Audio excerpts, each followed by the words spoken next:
help me sing this song where the adventure grew. That's me and you, and the whole world too.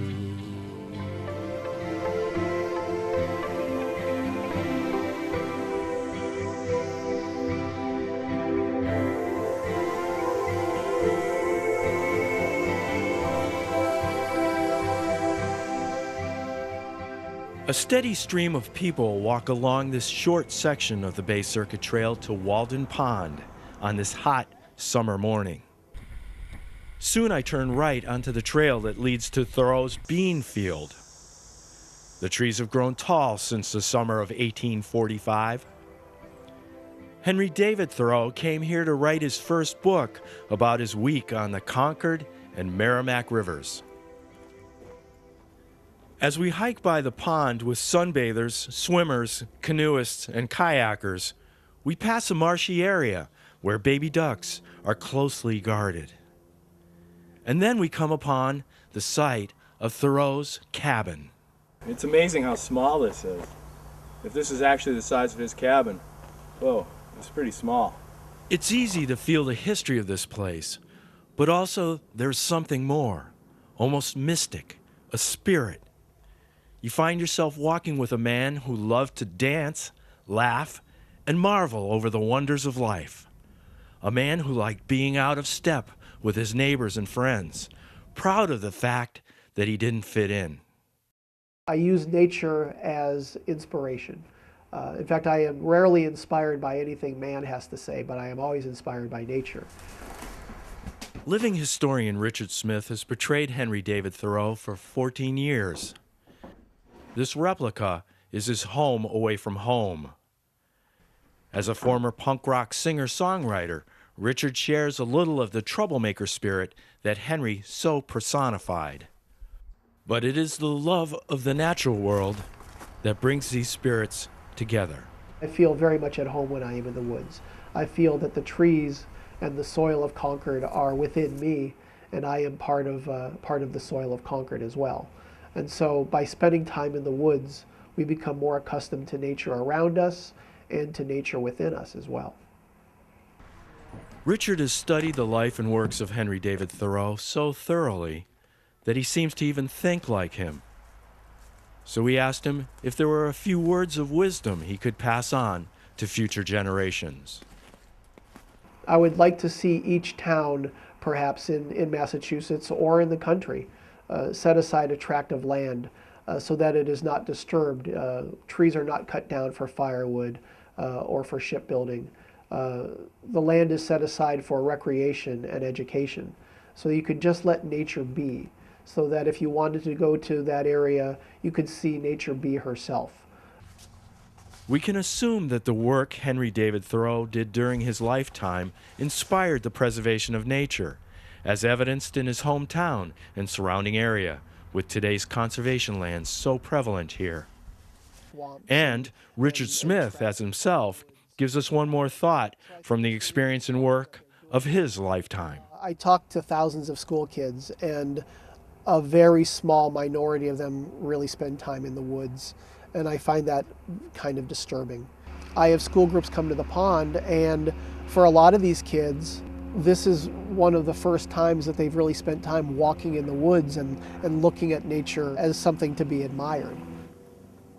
As we leave the cabin site in a pile of rocks by a sign with a quote, there is one rock with a faded painting capturing the colors of the water. Walden once rumored to be bottomless with no visible source. These colors take on many hues due to its great depth. It is almost hard to leave these rocky shores with this beautiful windswept sky. The roar of the train brings us back to the hike, where we proceed upward to the Esker Trail. But first, we meet Harry Beyer for a side trip to see how another segment of our population can enjoy the woods. It would be nice if we could have some trails through the woods that meet the requirements of the Americans with Disabilities Act, so that they could roll through the woods in the wheelchair and enjoy what the rest of us like to enjoy sometimes. Because of the cost of ADA accessible trails, there is another alternative. It is more economical and more natural. An assessed trail. An assessed trail is one that does not meet ADA standards, but it has been assessed to show the maximum slopes of the trail, the cross slopes of the trail, any impediments that are on the trail that might be barriers to wheelchairs, like roots and rocks and soft sand and whatever else might make it hard for somebody in a wheelchair to negotiate. Dirt trail. Here, Harry shows us the first assessed trail in Concord, with a lowered kiosk and detailed maps. This type of wheelchair hiking does require a bit of athleticism or a friend. In fact, when we were looking for this trail, I did it with a wheelchair athlete, and he didn't need any help anywhere along the way, but he is a real athlete. Or if you're not an athlete, but you're using a wheelchair, if you've got a companion, a family member, a friend who walk along with you and give you a push if you get stuck. Come up through the nurse. Harry hiked the Bay Circuit Trail in segments. Now he's on a trails committee, and he is also instrumental in getting part of the trail off roads. We moved about a mile stretch of the trail off of Cambridge Turnpike and into the woods, going from Haywood Meadow past Fairyland Pond and up to Walden Woods. A jogger runs by as we leave Walden Pond in Concord, heading into Lincoln. There are fields with crops hidden in the dense weeds. We see bicyclists on the Bay Circuit Trail bike route, and we pass through conservation land with flowers. Oranges and purples fill our sight. Sunflowers raise their heads, facing the sun. We pass the food project. Quiet on this Sunday. Farm equipment idle. Some rows tilled, others fallow. Route 126 is busy with cars as we pass an old gas station, crossing the road into Lincoln Conservation Land.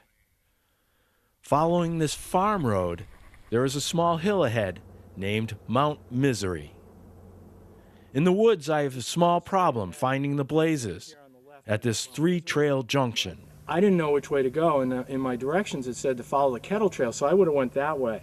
But I did discover that there are two nails in this tree with a little piece of white plastic, so that gave it away. That made me realize that the trail's straight ahead. Here's a small pond with algae, lots of it. And this young fisherman is learning that frogs are harder to spot in this green stuff.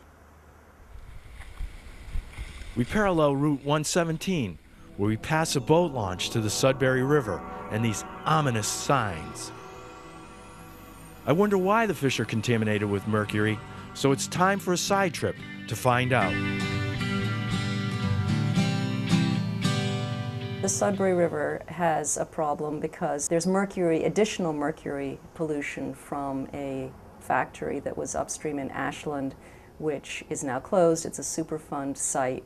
And so there's mercury discharge from there too, and that means nobody should eat any of the fish from the Sudbury River. And this is for which river? Allison Field Juma is the executive director of OARS, an organization that uses science-based advocacy to restore the health of the Assabet, the Concord, and the Sudbury rivers. But we find out that mercury is not just a local problem. There is a statewide advisory on fish consumption, which means that people should limit their fish consumption, especially pregnant women, children. And that's due to mercury that's just coming out of the air, which originates from the coal-burning power plants in the to the west of us. OARS does water quality monitoring and research to find solutions to problems, along with working with the government on policies and regulations. And they are educating the next generation of river stewards. Here, OARS volunteers are controlling an invasive plant called water chestnut. They do river cleanups and spotlight how important these resources are to us all.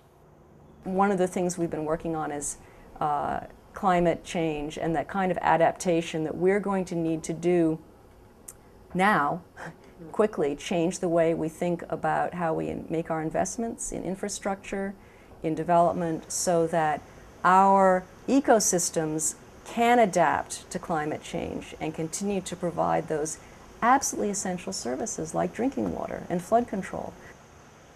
As we walk down a private driveway, the Bay Circuit passes Farrar Pond, where Canadian geese spend some time and a lily pad blooms. We pass through Oxbow Meadows, a former Nike missile site. We are in Wayland. We follow roads to a pumping station and search for an elusive trail. Oh, that's where it is. Following a bog walk, we cross over an interesting bridge into the Trout Brook Reservation area. Along some more roads, down Route 126 a ways, and into Sedge Meadow, where I get lost. Circling it twice till I find this unmarked path that I was hoping was the Bay Circuit Trail. Finally, I find what seems to be a lifeline to me now, a trail marking. Let's take a little break and go back to the Sudbury River, where I meet Pat Conaway. We're trying to reawaken people to another way of looking at the earth and healing the earth by doing acts of service. One act of service is an organization Pat Conaway started called Big Heart, Little Feet, helping people to leave a small footprint on the earth. Here, Pat helps organize a river cleanup, partnering with oars and local volunteers. You know, our human footprint is really large, and fortunately, we're stamping out important habitats and creatures in this process. It's a very frightening thing, and I think that with a little more education and awareness and getting people engaged and involved in hands-on activities, I call these things little gateway experiences, basically, and they're a way to kind of get people out and really interested in the natural world. There are more roads and big homes to travel by. We reach the Cow Common Conservation Area, where a bird hops around in a field with giant rolls of hay. Then, an aerial dance.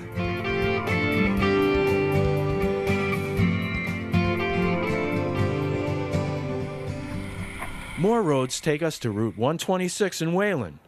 Old buildings and a great old beech tree with wrinkled bark. And Pelham Road takes us by a National Nature Wildlife Refuge. As we get to Herd Pond in the Great Meadows Wildlife Refuge, the sun is low in the sky, and Marilyn is a sight for sore eyes.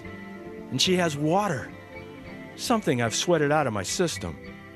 Boy, is that good. Let me roam in the woods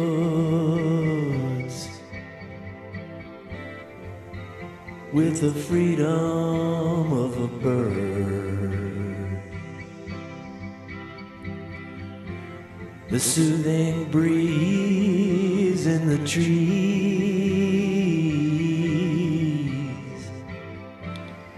whisper secrets through the leaves.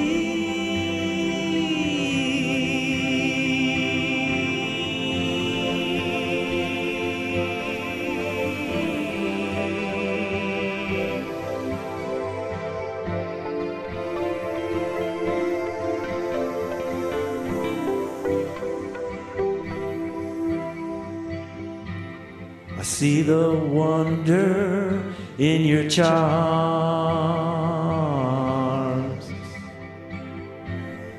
Take me back to Walden Pond. Take me back to Walden Pond. The simple life is all I want.